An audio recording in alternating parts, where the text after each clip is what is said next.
এমন একটা সত্য বলবো যা জানার পর হয়তো তুমি কখনো আর নিউজ খুলবে না। বাংলাদেশি নিউজ এমন করাপ্টেড প্রকৃতির যেটির আন্তর্জাতিক বাজারে মোটেও কোনো ভ্যালু নেই। আমাদের নিউজ চ্যানেলগুলোর কাজই হচ্ছে হুক পয়েন্ট ক্রিয়েট করে অডিয়েন্সদের অ্যাটেনশন গ্র্যাব করে রাখা।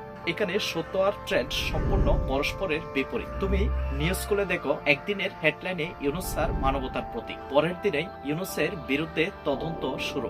ইউনূসের মতো এমন একজন ডেকোরেটিভ মানুষ সম্পর্কেও তারা এমন ধরনের নিউজ ছড়াতে দ্বিধাবোধ করে না। সেখানে তুমি অথবা আমি কি? এভাবেই অডিয়েন্সদের অ্যাটেনশন সারাক্ষণ গ্র্যাব করে রাখা। তুমি ভাবছিলে নিউজ দেখে হয়তোবা রিয়ালিটি সম্পর্কে কিছুটা ইনফরমেশন গেইন করব, কিন্তু এতে তুমি আরো বেশি কনফিউশন হবে। আসলে তুমি তোমার শান্তি, ফোকাস আর সময় সবই হারাচ্ছ। আজকের মিডিয়ার কাজই হচ্ছে তোমাকে রিয়ালিটি হতে দূরে রাখা, তোমাকে শুধু ম্যানিপুলেট করতে থাকা, হয়তোবা সত্য হতেই দূরে রাখা। ভাই, আমার দল, আমার জাতি, আমার দেশ, আমার ধর্ম, এভাবে বাবাটা বন্ধ করো। আমাদের নিউজ মিডিয়াগুলোই সেই সুযোগটাই নিচ্ছে। যে কোনো একটি ফিল্ডে নিজের উপর সর্বোচ্চ পরিমাণ কাজ করো। যদি নিজের উন্নতি করতে পারো, তুমি নিজেই বুঝতে পারবে তোমার পরিবার, তোমার সমাজ, পুরো রাষ্ট্র এবং পুরো বিশ্বই তোমার দ্বারা উপকৃত হচ্ছে। তখন তুমি সকল দল, জাতি, ধর্ম, রাষ্ট্র নিজের মধ্যেই খুঁজে পাবে। ধন্যবাদ সবাইকে।